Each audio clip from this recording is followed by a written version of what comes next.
Próximo painel, então, nós vamos falar sobre cuidar de quem cuida, a saúde mental no centro da cultura do cuidado. E eu vou convidar para vir ao palco Caroline Andrade Piccolo Ramos, psicóloga especialista em psicologia organizacional, atua há 2 anos com foco em saúde mental no ambiente corporativo, promovendo estratégias voltadas ao cuidado integral do trabalhador. Atua como psicóloga organizacional Complexo de Saúde Pequeno Cotolengo, desenvolvendo ações voltadas à saúde, bem-estar e à valorização de quem cuida, contribuindo para uma construção de um ambiente de trabalho mais humano e saudável. E convido Nilvia Garcia, gerente e desenvolvimento da Casa de Saúde Menino Jesus de Praga, profissional com mais de 20 anos de experiência em RH, cultura, segurança do trabalho, relações trabalhistas e liderança em multinacionais como Souza Cruz, Carrefour e Pandro, especialista em cultura, liderança e desenvolvimento humano. É com vocês, meninas. Obrigada, Carol. Tem um outro microfone para a Carol. Bom, então, boa tarde a todos. É um prazer a gente estar aqui falando sobre esse tema tão importante, né, que é cuidar de quem cuida.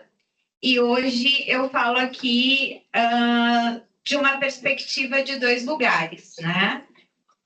De um lugar que é de gerente de RH da Casa do Menino, da Casa do Menino, aqui, né? Eu cheguei tem 15 dias, mas venho fazendo uma escuta, né, a esses cuidadores. Então, desde que eu cheguei, eu tenho me dedicado a priorizar e fazer essa escuta dos cuidadores.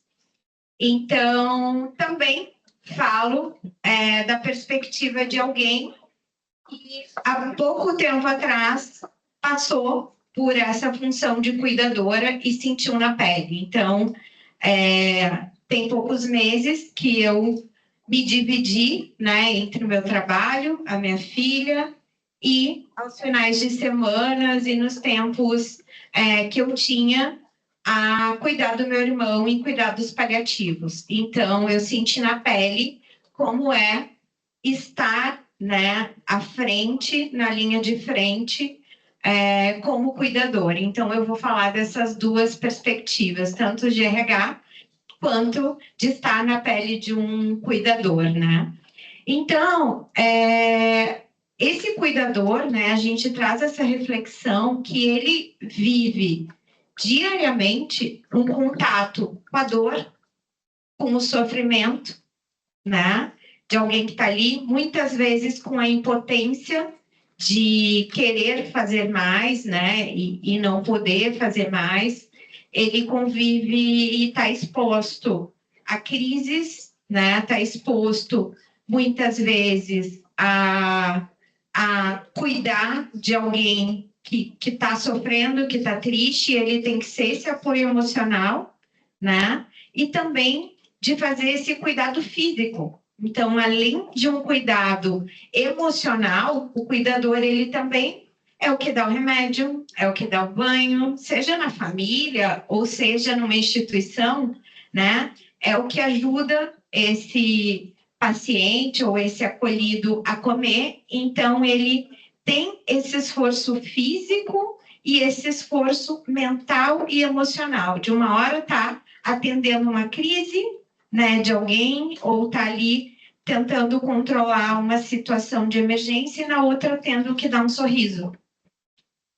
Né? E que impacto que tem isso, né, para esses cuidadores? Então, isso gera um desgaste emocional muito grande, né, dessa convivência com essa dor, né? E tem alguns estudos que falam até em fadiga da compaixão, que é esse esgotamento emocional, quando a gente pede que as pessoas e os cuidadores tenham empatia, né? Mas eles terem empatia e se colocar no lugar do outro, né? Que está ali, que está sofrendo, que às vezes está com, né, o fim da vida muito próximo, em alguns casos, tem essa exaustão emocional.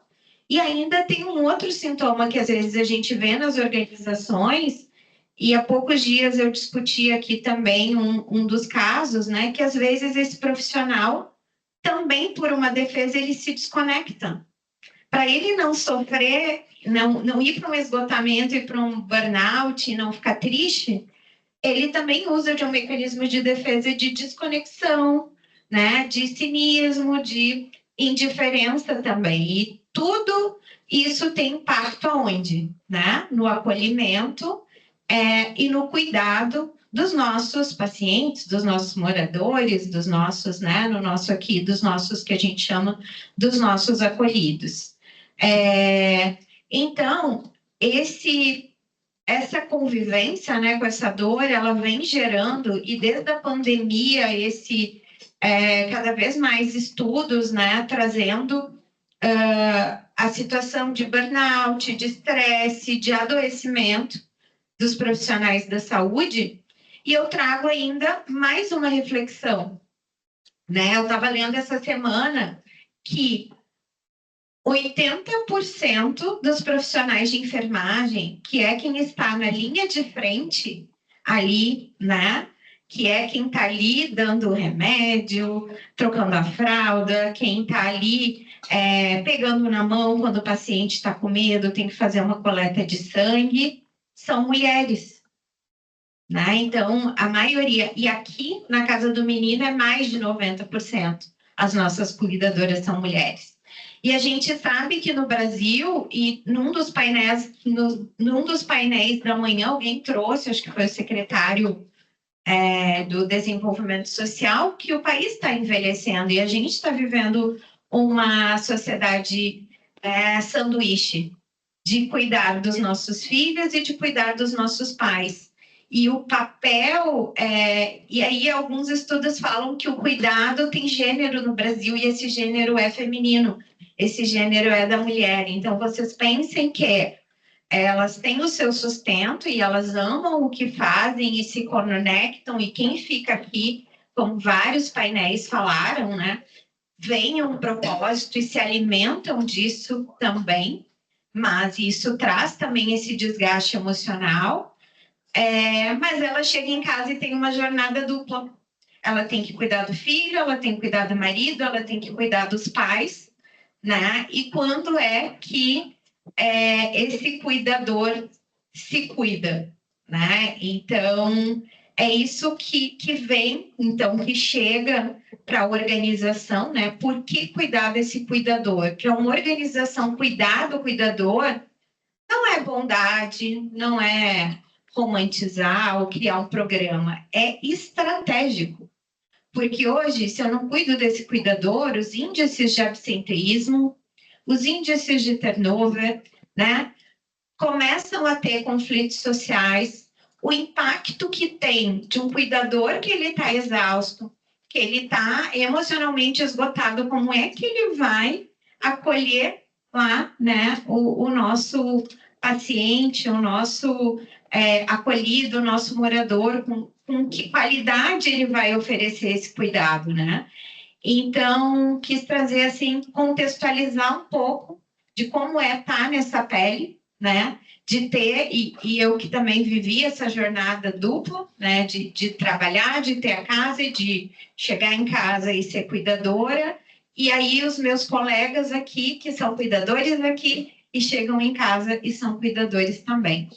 Também quero, então, passar para minha colega, a Caroline, psicóloga do Pequeno Cotolengo, que é uma instituição aí muito semelhante, que tem um trabalho semelhante, e que eles têm feito lá uma pesquisa e falando desse autocuidado do cuidador. Então, queria que tu dividisse conosco, por favor, Carol. Obrigada, Nilvia. Boa tarde a todos. Queria agradecer pela oportunidade, né, de trazer saúde mental num painel tão importante como esse, onde a gente trouxe tanta cultura de cuidado, né? A gente precisa falar sobre o cuidado com quem cuida de fato, que são as pessoas que estão no dia a dia, que vivenciam isso na pele, que passam por dor e sofrimento cuidando dessas pessoas também, porque, às vezes, para a gente que está no administrativo ou que está nas lideranças, de fato, a gente esquece que esse contato ele é muito de família, né, que são aquelas pessoas que estão aqui no dia a dia, que fazem esse cuidado de fato no dia a dia,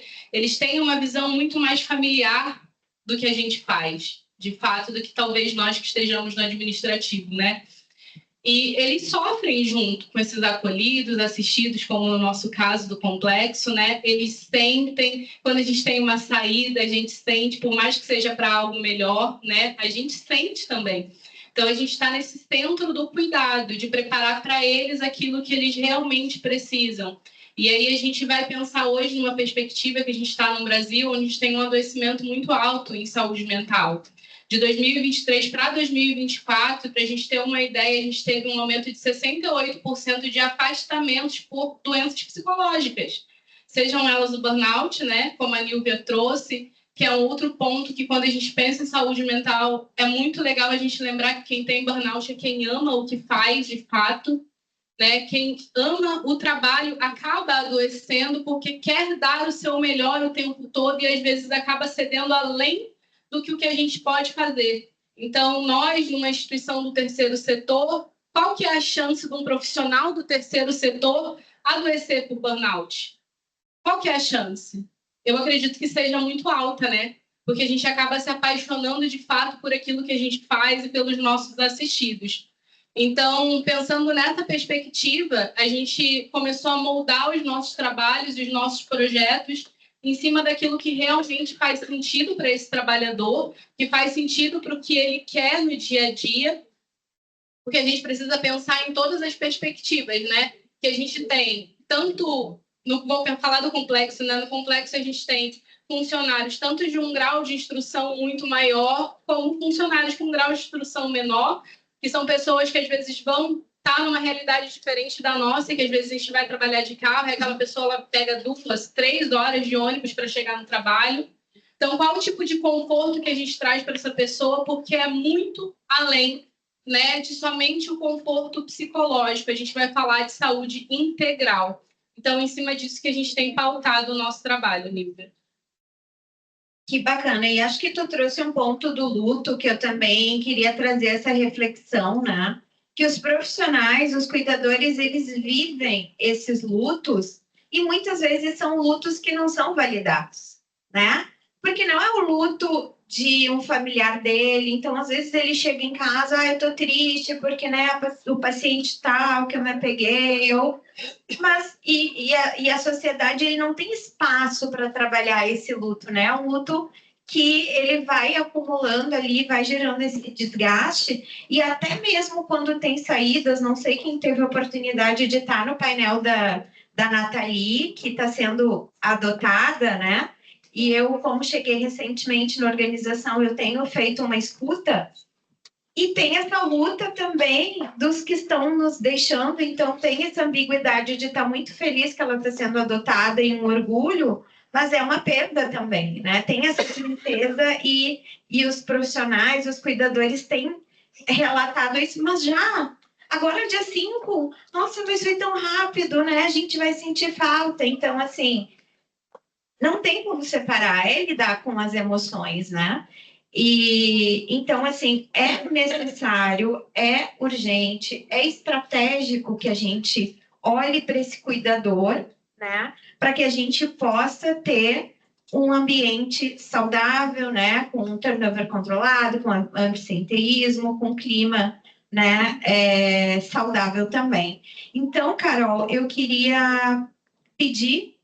Acho que eu vou começar dividindo um pouco do que a gente já fez aqui, do que a gente já caminhou, né, na casa do menino, para olhar para esse cuidador, e aí em seguida eu vou pedir para te compartilhar também as práticas de vocês.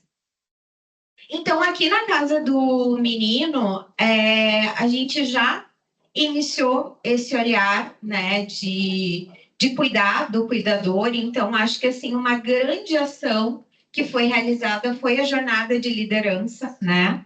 Então, não adianta tu fazer ações isoladas, oferecer um atendimento, né, sem trabalhar a liderança. Vocês imaginem o quanto que a qualidade na liderança, né, se é a liderança que escuta, que sabe dar um feedback, que sabe ter uma conversa adequada, que sabe acolher, né, que sabe validar esse luto, que sabe entender a importância de ter uma escala, de ter folga, que sabe, então, assim, a casa começou há 2 anos a trabalhar essa jornada de liderança, e que, inclusive, foi top ser humano, a gente recebeu o prêmio agora recentemente, então, acho que isso já é, né, esse olhar de cuidar do cuidador, né?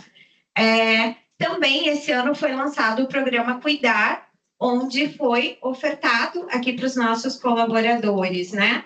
Um espaço para reiki, né? Onde vem uma voluntária aplicar reiki, também um espaço para meditações guiadas, ainda um espaço de atendimento psicológico, esse foi o que a gente teve maior adesão, então vem uma psicóloga de fora da organização para acolher, para ouvir, né? E esse é algo que tem sido procurado bastante.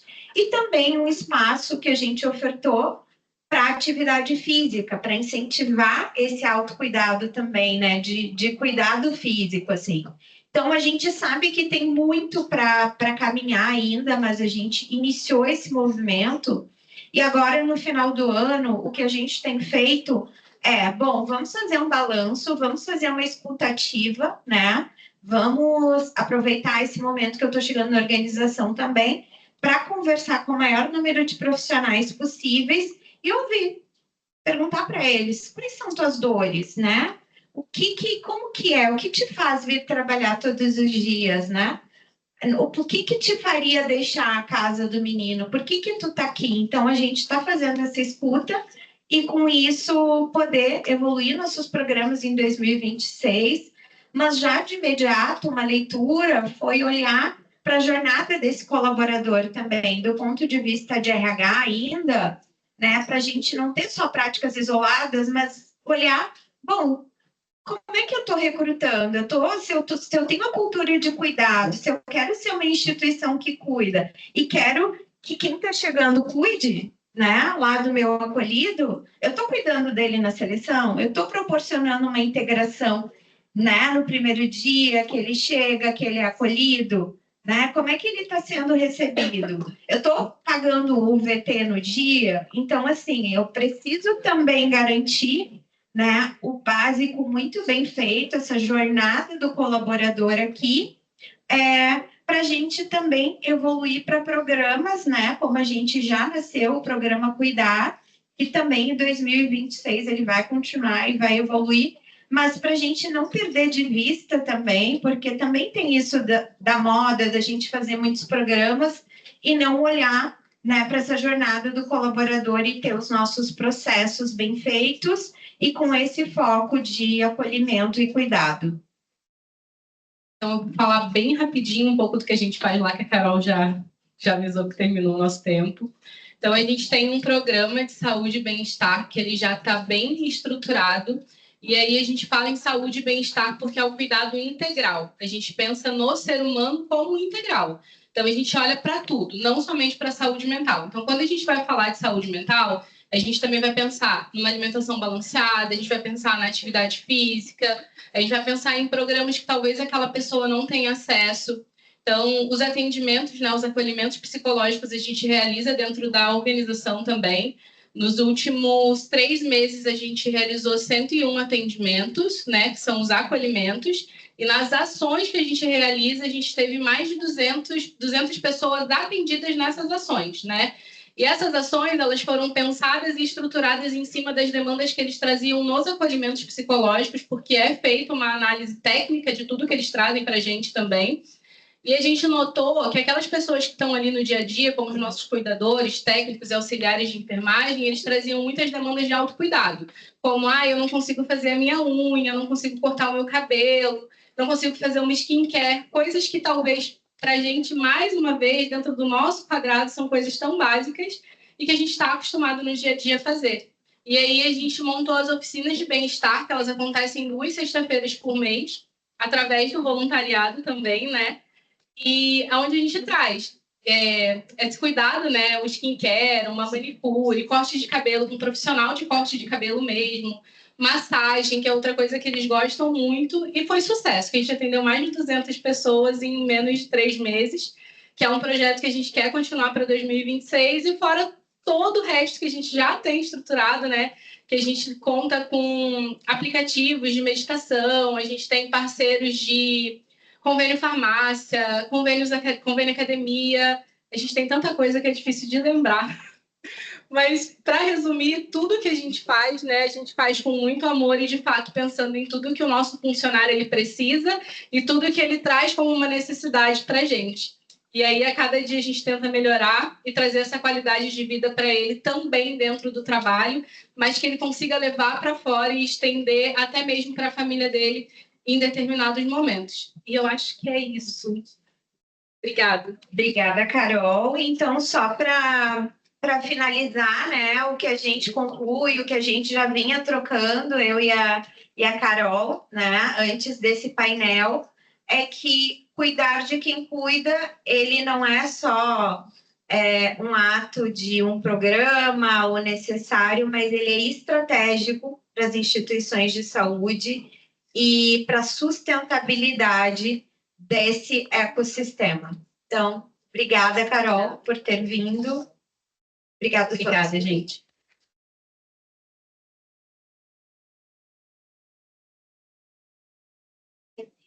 Carol, obrigada, Lívia.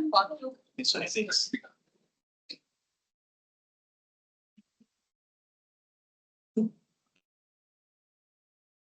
Ricardo.